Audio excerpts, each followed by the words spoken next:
목회자에게는 세 가지가 항상 준비되어 있어야 된다고 누군가 얘기를 하더라고요. 세 가지가 뭘까요? 첫째는 언제든지 어디에서든지 말씀을 준비할 준비를 해라. 첫 번째입니다. 두 번째는 언제든지 떠날 준비를 해라. 세 번째가 뭘까요? 언제든지 죽을 준비를 해라. 전 세 가지가 다 준비되어 있습니다.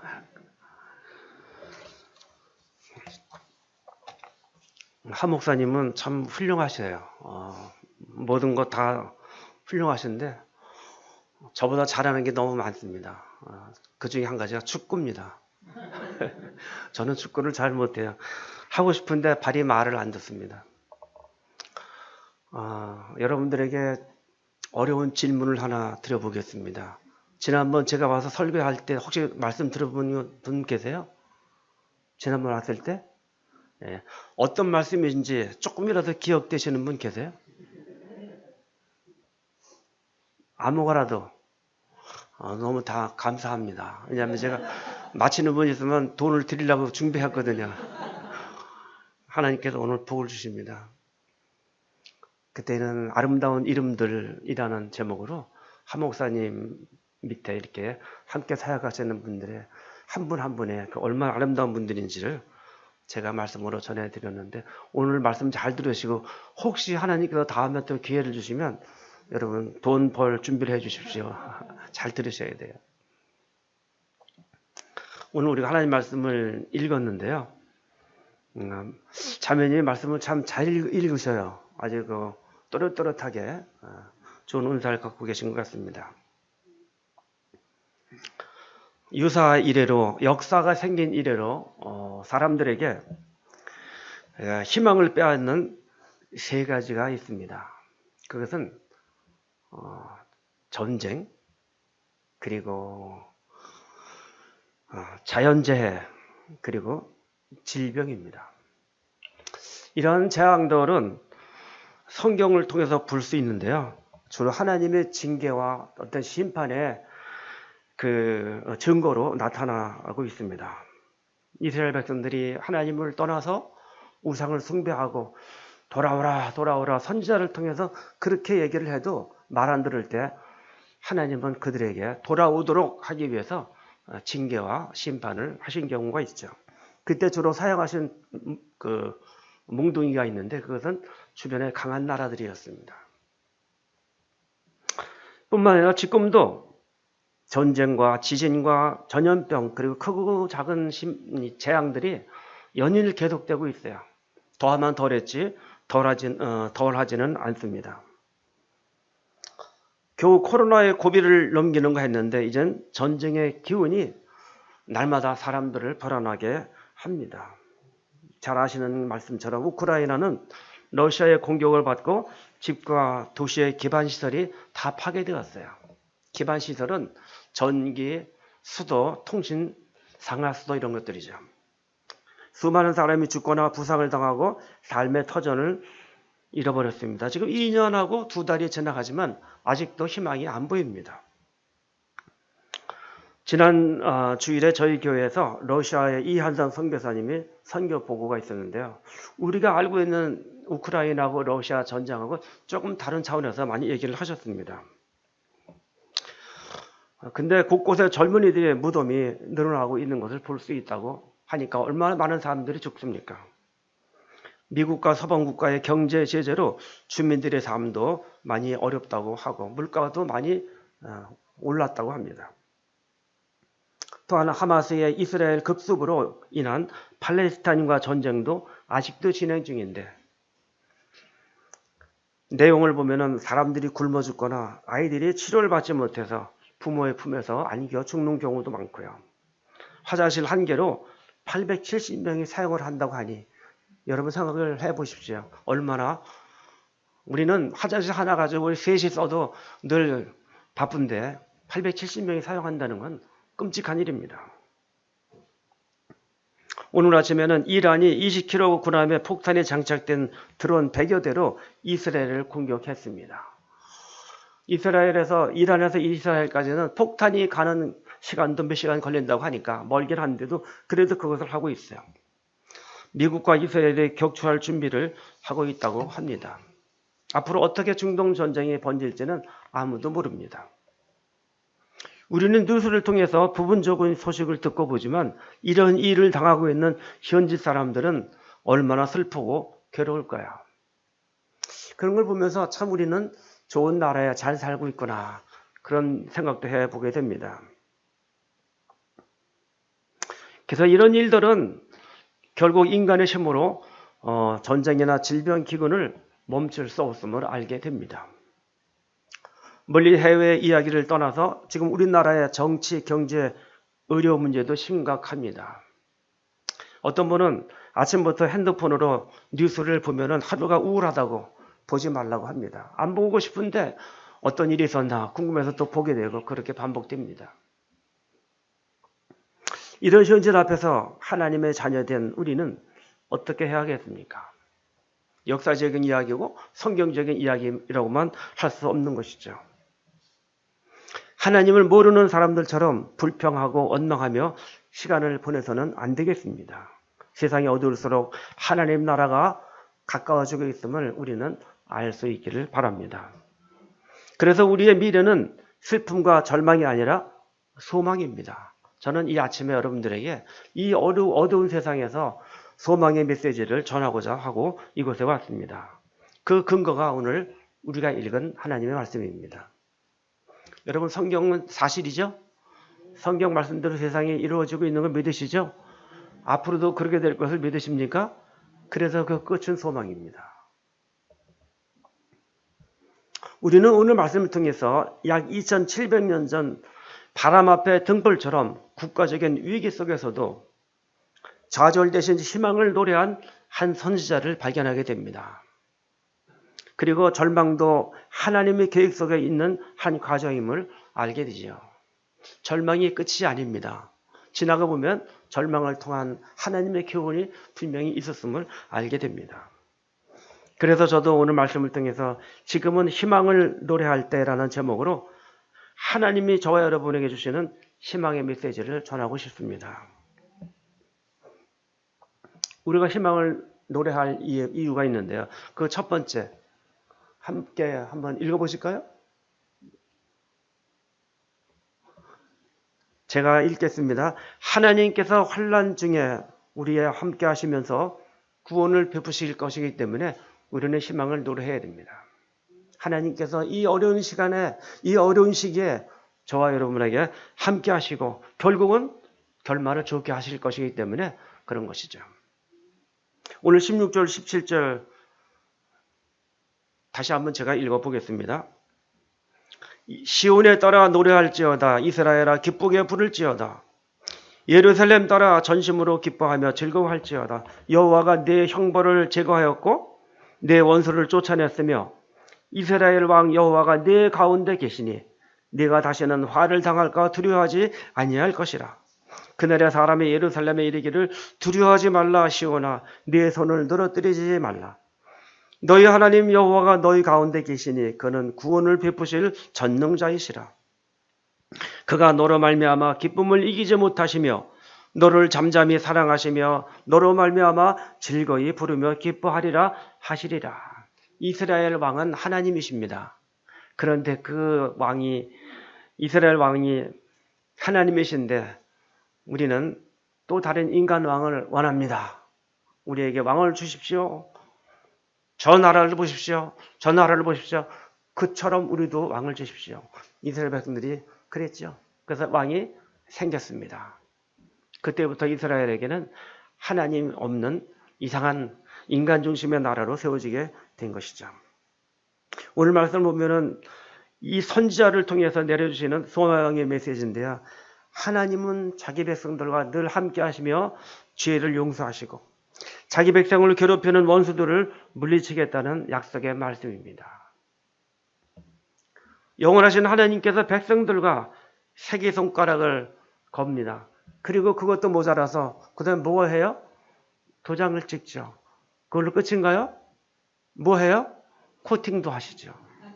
완벽하게 한 겁니다. 누가요? 누가? 하나님. 하나님의 약속은 꼭 지켜집니다. 반드시 지켜집니다.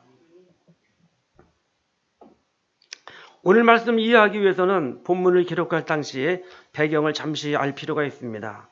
국내적으로는 히스기야가 죽은 지, 여러분 히스기야는 나쁜 왕인가요? 좋은 왕인가요? 좋은 왕입니다. 종교 개혁을 단행하고 믿음으로 살았던 그런 왕이죠. 그 죽은 후에 므낫세가 왕으로 이어지는데요. 므낫세는 아주 극악무도한 왕입니다. 왕 중에도 그렇게 악한 왕이 많지 않은데 그 중에 이 사람이 이어진 것이죠. 그 뒤를 이은 아몬 왕도 우상 숭배의 악을 대물림하다가 신하들에 의해서 살해를 당합니다. 그리고 하나님을 경외하는 요시야를 왕으로 추대하는데 이 요시야는 전 왕들과 다르게 종교 개혁과 함께 새로운 시대를 만들어 갑니다. 국내 정세를 보면은 북방 지역은 아수르가 세력을 확장해서 막강한 제국으로 등장하고 아수르 왕이 죽고 나서는 바벨론이 신흥 세력으로 등장을 합니다. 바벨론은 당시 중동 지역에 아주 큰 힘을 갖고 있던 그런 나라입니다. 스바냐는 바벨론 포로 시대 이전 마지막 선지자입니다. 스바냐가 활동하던 시기는 요시야 왕이 종교 개혁을 일으키기 전입니다. 예언서이기 때문에 그렇게 보여지고 있는 거예요. 당시 유다 백성들의 영적인 상태는 우상 숭배의 극치를 달리고 있었습니다. 왕, 선지자, 제사장 모든 백성 다 같아요. 우상을 하나님처럼 섬기다 보니 하나님을 무시하고 하나님의 존재를 인정하지 않습니다. 저희 교회에 신실한 자매가 있었습니다. 그런데 어느 날부터인가 한 번, 두 번 교회를 빠지더니 요즘에는 하나님이 안 계신 것처럼 말을 합니다. 이스라엘 백성들이 그런 상태죠. 그래서 거룩한 지성소가, 성소가 더러운 우상의 신전이 되고 그러다 보니까 제사장이나 선지자, 부패와 악정을 일삼고 하나님은 복도 내리시지 않고 화도 내리시지 않는다라고 하면서 거짓말로 백성을 유혹을 합니다. 지도자의 삶이 얼마나 중요한지 알 수 있는 것이죠. 그래서 스바냐는 1장부터 하나님의 무서운 심판을 경고하고 있습니다. 스바냐서 1장을 보면은 하나님의 경고로 가득 차 있어요. 그래서 하나님의 진노가 임하는 날, 어둡고 고통스러운 날, 구름과 흑암의 날이라고 이렇게 경고를 합니다. 그래서 이스라엘 미래는 소망도 없고 어둠만 있고 두려운 날로 묘사를 하고 있습니다. 그러나 하나님은 역전의 명수이십니다. 본문 1장, 2장에서는 하나님의 말씀을 듣지 않고 하나님을 의지하지 않는 백성들을 진멸하겠다고 무시무시하게 말씀을 하시지만은 3장에서는 회개하는 자들에게 한없는 사랑과 용서로 구원을 베푸시겠다고 하십니다. 그리고 스바냐 선지자를 세우셔서 최악의 상황 속에 빠져 있는 유다 백성들에게 소망의 메시지를 선포하시는 것이죠. 메시지의 핵심 내용은 이렇습니다. 14, 15, 16절 한번 보실까요? 같이 읽겠습니다. 시작. 내가 너희와 14, 15, 16절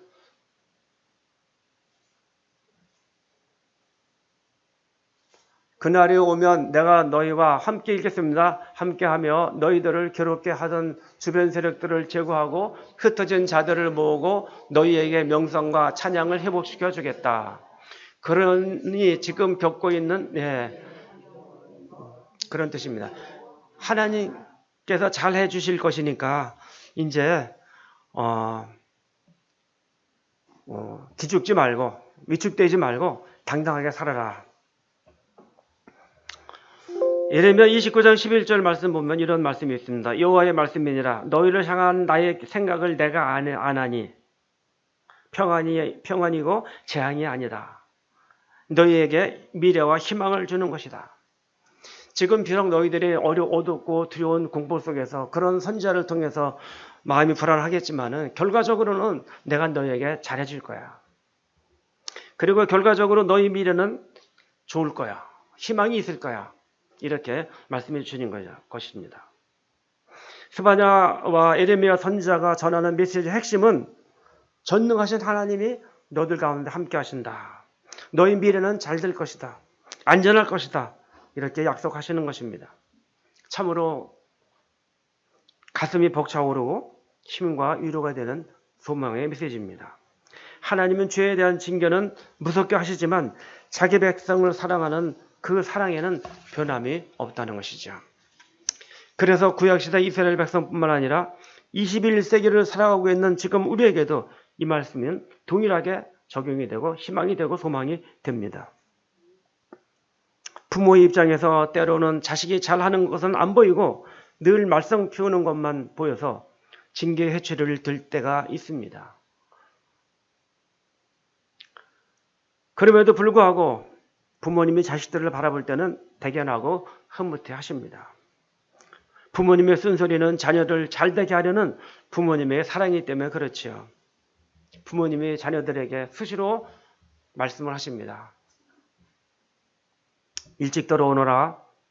친구들과 사이좋게 지내라. 음식을 가리지 말고 골고루 먹어라. 장시간 게임만 하지 말고 거짓말하지 말고 친구들과 싸움하지 말고 잘 사이좋게 지내라. 저희 경우는 당시에 하도 말을 안 들어서 부모님으로부터 잔소리를 엄청 들었습니다. 그걸로 끝나면 좋은데 회초리도 맞고 아버지 길다란 담뱃대가 있어 이렇게 담뱃대로 머리를 꼭 주워 박았습니다. 그럴 때는 잔소리를 들리고 마음이 아프고 그랬지만 지나고 나서 보니까 어른이 돼서 보니까 부모님의 말씀이 하나도 틀리지 않았음을 알게 됩니다. 여러분도 그런 경우가 있으십니까? 부모님으로부터 얻어맞거나 욕을 들었거나 나중에 지나고 보면 부모님의 사랑이었음을 아시고 혹시라도 마음에 응어리가 있다면 오늘 푸시기 바랍니다. 부모님의 본심은 그게 아니에요. 부모님의 이런 가르침은 누구를 위한 것이겠습니까? 자식이 잘 되라고 하는 것이지요. 몹시도 추운 겨울날 못된 친구들과 어울려서 나쁜 짓과 싸움질 반복하던 아들이 아버지에게 심한 꾸중을 듣고 몇 가지 맞습니다. 아들은 자기 방으로 들어가서 이불을 덮은 채 아버지가 미워하기 시작했습니다. 아버지가 어찌 그럴 수가 있나? 내가 아무리 잘못했어도 내 편을 들어주셔야지. 아버지가 나를 사랑하지 않는 게 분명해. 이런저런 생각을 하며 슬퍼하고 있을 때 방문이 스르르 열리더니 누가 들어옵니다. 아들은 눈을 감고 자는 척 합니다. 그런데 누군가 곁으로 다가오더니 이불을 가지런히 덮어주고 한참 동안 서 있다가 조용히 나가는 겁니다. 뒷모습을 쳐다보았더니 아버지였습니다. 그리고 밖에서 어머니에게 하시는 목소리가 들려옵니다. 애가 잠들었는데 밤 공기가 추우니 안방에 가서 이불 하나 더 갖다 덮어주구려. 그 소리를 들은 아들의 눈망울에서는 눈물이 고입니다. 억세가만 느껴졌던 아버지가 자신을 얼마나 사랑하는지를 비로소 깨달은 것이죠. 아버지의 징계는 자기가 잘 되기를 바라시는 사랑의 매임을 깨달았던 것입니다. 저와 여러분을 사랑하시는 하나님 아버지도 마찬가지가 아니겠습니까? 우리가 세상 살 동안 지치고 힘든 일이 많고 어떤 분은 고난의 연속일 수 있지만 우리를 사랑하시는 하나님 아버지의 본심은 우리가 잘 되는 것입니다. 하나님은 우리 아버지 아니십니까? 우리가 잘한다고 때로 우리가 죄를 지었더라도 그것을 인해서 우리가 망하기를 원치 않으시는 겁니다. 그래서 이지선 씨는 얼마 전에 이지선 씨 아세요? 지선아 사랑해 온몸에 화상을 입은 지금 이화여대 교수로 박사학위를 받고 와서 교수로 있는 것이죠. 유재석 씨가 하는 유퀴즈라는 게 있어요. 그거 혹시 보세요? 거기 얼마 전에 지지난번인가 나왔어요. 근데 뭐 여러 가지 많이 있었지만 그 중에 마음에 하나 딱 꽂히는 얘기를 그분이 하더라고요.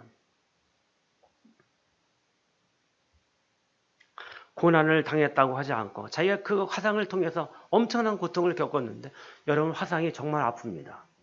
제가 지난번 올 1월에 필리핀 아주 가난한 동네에 이렇게 선교 활동을 갔는데 거기에 제가 3가지 고난을 그때 당했습니다. 화상을 입었어요. 가운데 손가락 뜨거운 물을 뭐 하다가 여기 떨어뜨리는 바람에 이렇게 부풀어 올라왔습니다. 얼마나 아픈지 몰라요. 그리고 셔터 물을 사라 편의점 들어가는데 셔터가 꼭 사람 어른들 이마 높이 만큼만 이렇게 올려놓은 거예요. 편의점에.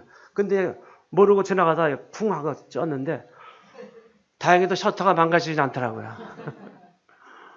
그래서 여기 한동안 여기 상처가 있었고요. 그 다음에는 감기 몸살로 고생 많이 했습니다. 3가지.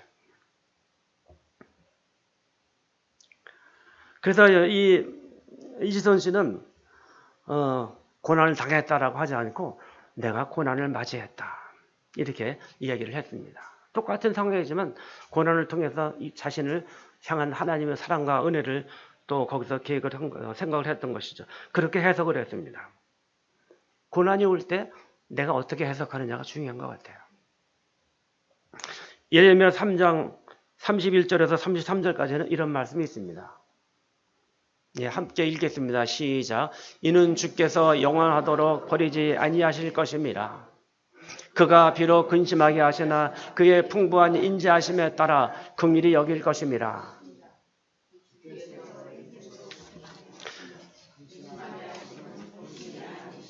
본심이 아니다. 본심이 아니다. 육군상관학교에서 장교들 후보생들에게 교육을 혹독하게 시킵니다. 저도 하상관학교에서 교육받을 때 얼마나 혹독하게 훈련을 받았는지 지금도 그 정신이 아직도 살아있어요. 그래서 걸을 때 그 군대 정신으로 기본이 10,000보입니다. 어제도 10,000보 넘게 걸었어요. 어떤 때는 20,000보도 걷습니다.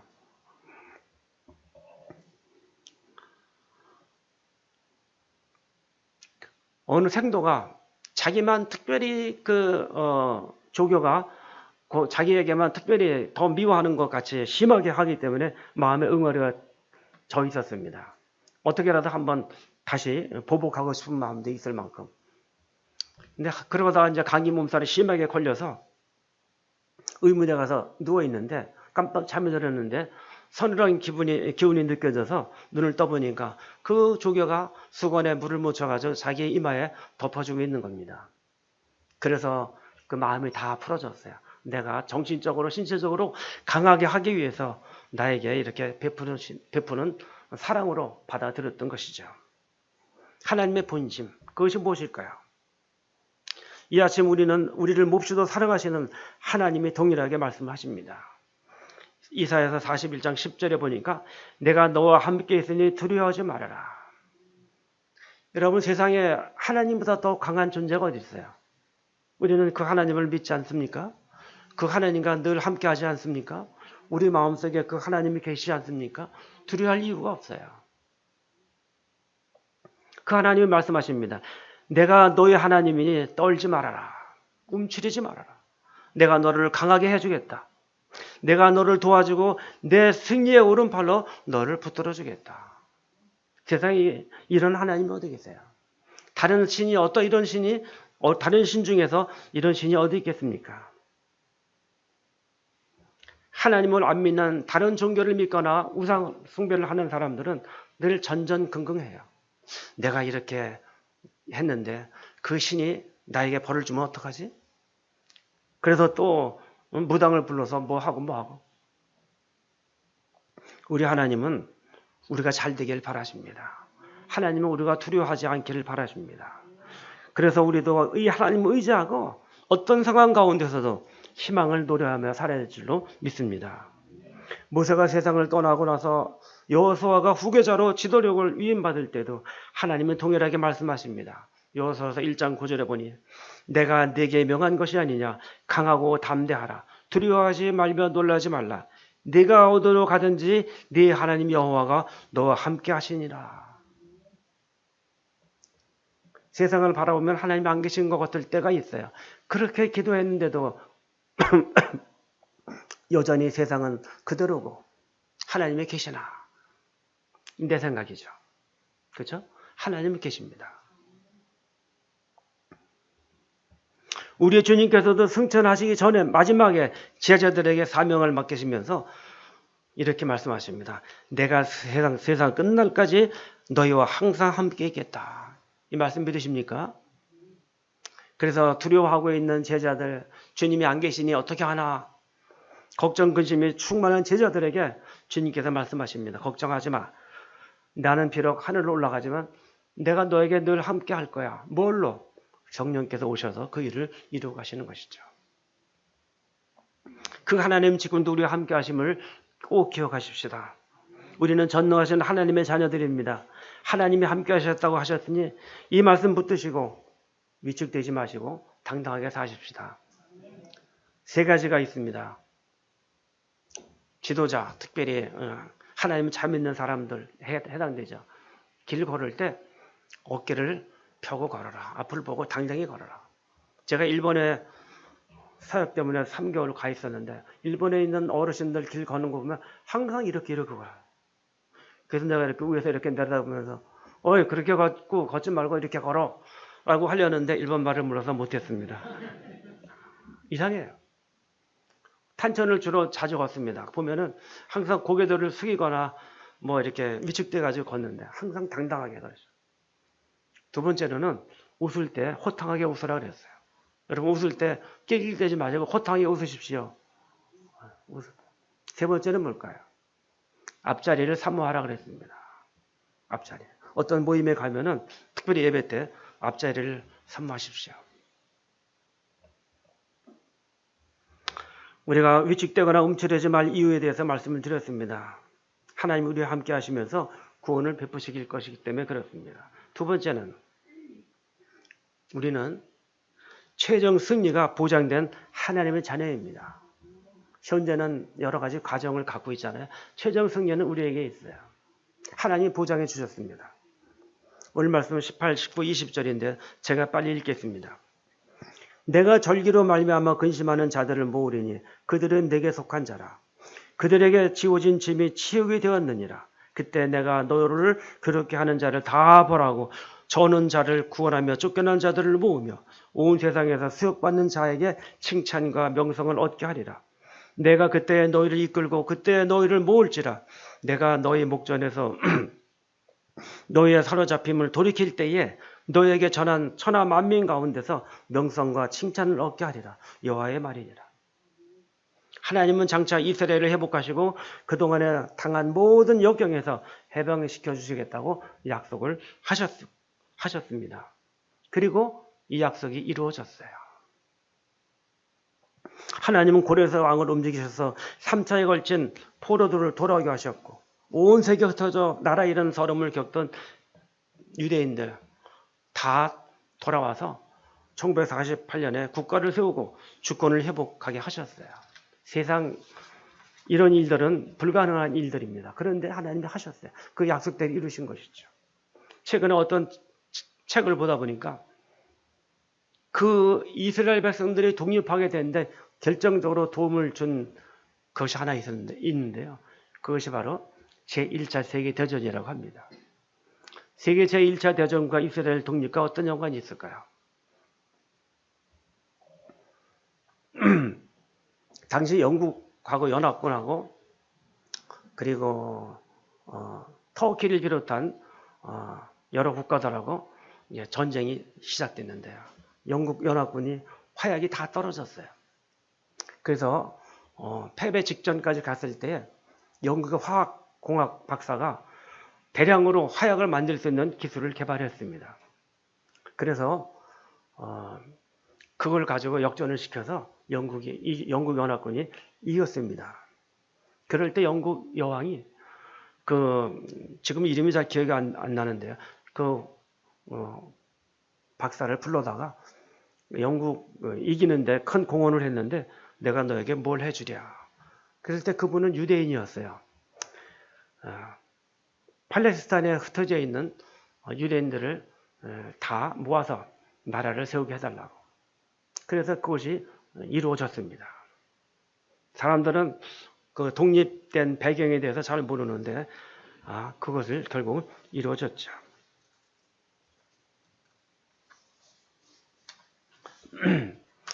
우리의 눈으로 볼 때는 과연 세상이 어떻게 끝날 것인가?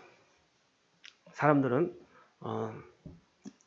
두려워하고 또 예상들을 잘 못하지만 우리는 분명한 승리가 우리 가운데 있음을 믿을 수 있습니다. 왜냐하면 역사를 통해서 이스라엘을 통해서 이루어 가시는 하나님의 계획은 이스라엘뿐만 아니라 모든 민족에게 해당이 됩니다. 더구나 하나님의 자녀들에겐 더 말할 수가 없죠. 왜냐하면 하나님은 우리를 사랑하시기 때문에. 그만큼 이스라엘 백성을 사랑하신 하나님은 지금도 동일하게 저와 여러분을 사랑하고 계십니다. 이 하나님의 사랑은 일방적이고 무조건적이고 무한대의 사랑입니다. 그리고 이 하나님의 사랑은 지구상에서 나만 사랑하는 그러한 사랑이에요. 그래서 나를 위해 자기의 아들 독생자를 십자가에 내어주셨습니다. 이 말씀이 하나님이 세상을 이처럼 사랑하사 독생자를 주셨으니 그거예요.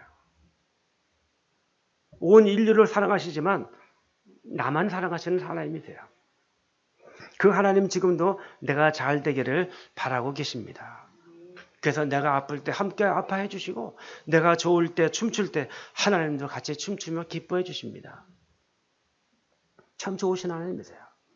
그래서 우리는 이미 이겨놓고 승리가 보장된 싸움을 하고 있는 것입니다. 경기 중에도 도저히 이길 승산이 없어 보여도 결국에는 이길 것을 알면 절대로 포기하지 않고 끝까지 갈 것입니다. 그러므로 여러분께서 지금 여러모로 힘든 과정을 가시더라도 조금 더 참고 견디시기 바랍니다.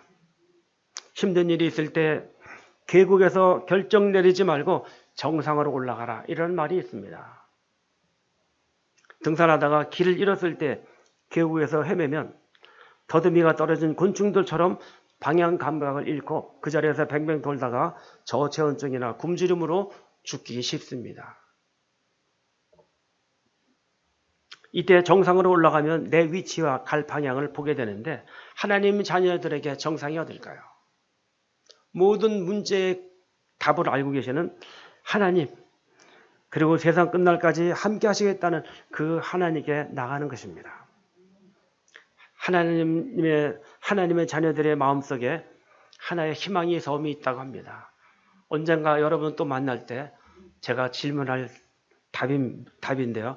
잘 마음속에 새겨두시길 바랍니다. 그 섬의 이름은 그래도입니다. 그런 섬이 어디에 있을까요? 그래도. 비록 건강이 안 좋고 우리가 바라는 일들이 잘 안 되더라도 우리에게는 희망의 섬 이름은 그래도. 이 섬은 우리를 자녀 삼으시고 세상 끝날까지 함께 하시는 하나님 안에 있습니다. 여러분 힘든 일을 만나셨습니까? 그런 길을 가고 계신가요? 쉽게 결정 내리지 마시고 믿음으로 반응하시기 바랍니다. 쉽게 결정하는 사람들, 감정적으로 결정하는 사람들은 100명이면 다 얼마 지나지 않아서 후회합니다. 곁에서 도우시는 하나님 붙드시고 기도로 버티고 견뎌나가시길 바랍니다. 그리하여 이번 주도 그래도에 올라가셔서 평안과 쉼을 누리시는 하늘소망교회 성도님들 되시기를 바랍니다.